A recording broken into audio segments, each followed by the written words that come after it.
আজি আনন্দ বজাৰ এইটো নুৰানী মছজিদ জামে মছজিদ ইয়াতে বহুত মানুহ হয় আৰু আজি আমাৰ ইয়াত জামাত উলামা কাউন্সিলৰ উদ্যোগত ইয়াত এটা ইফতাৰ পাৰ্টিৰ আয়োজন কৰা হৈছিল।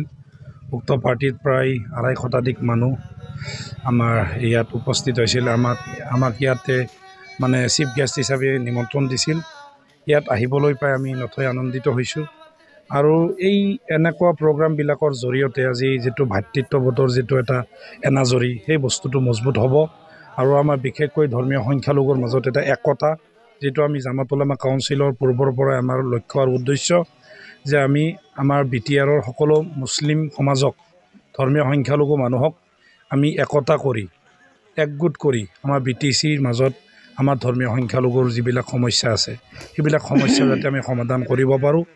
সেই একতাৰ বাৰ্তা লৈ আমি ইয়াত আহিছোঁ আৰু ইয়াৰ মানুহখিনি আমাক নিমন্ত্ৰণ জনাইছে। তাৰ বাবে আমি ধন্যবাদ জ্ঞাপন কৰিছোঁ আৰু অনাগত দিনবোৰত আমি জামাত উলামা কাউন্সিলৰ ফালৰ পৰা আমাৰ প্ৰত্যেকখন জিলাতে এনেকুৱা আমি ইফতাৰ পাৰ্টি আমি কৰিম। ইফতাৰ পাৰ্টিৰ যোগেদি যাতে আমি মানুহৰ মনত মানুহৰ লগত আমি কমিউনিকেশ্যন কৰি মানুহৰ লগত বহি আমি ভাতৃত্ববোধ আৰু মুছলমান জাতিক একতা কৰাৰ যিটো মেছেজ সেইটো যাতে আমি দিব পাৰোঁ। আজি ইফতাৰ পাৰ্টিখন হালবাৰী জিলা জামাত উলামা কাউন্সিলৰ উদ্যোগত আমি আয়োজন কৰিছিলোঁ। উক্ত ইফতাৰ পাৰ্টিত আমাৰ কেন্দ্ৰীয় জামাত উলামা কাউন্সিলৰ সভাপতি মহাশয় লগতে আমাৰ সাধাৰণ সম্পাদক উপস্থিত আছিল, লগতে চেণ্ট্ৰেল কমিটিৰ বিষয়ববীয়াসকল উপস্থিত আছিল আৰু আমাৰ জিলা কমিটিৰ বিষয়ববীয়াসকল ইয়াত উপস্থিত আছিল। লগতে আমাৰ অঞ্চলৰ গণ্যমান্য ব্যক্তিসকল ইফতাৰ পাৰ্টিত উপস্থিত হৈছিল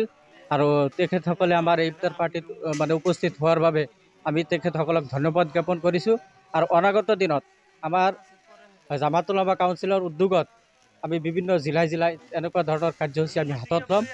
আৰু এই ইফতাৰ পাৰ্টিৰ জৰিয়তে আমি এটা ভাতৃত্ববোধৰ মেছেজ দিব বিচাৰিছোঁ যাতে আমাৰ বিটিআৰত সংখ্যালঘু জাতি ধৰ্ম বৰ্ণ নিৰ্বিশেষে সকলো যাতে আমি ভাতৃত্ববোধ বজাই ৰাখি আমি চলিব পাৰোঁ তেনেকুৱা ধৰণৰ এটা মেছেজ দিব আমি বিচাৰিছোঁ। অনুষ্ঠানটো হৈছিল আমাৰ আনন্দ বজাৰ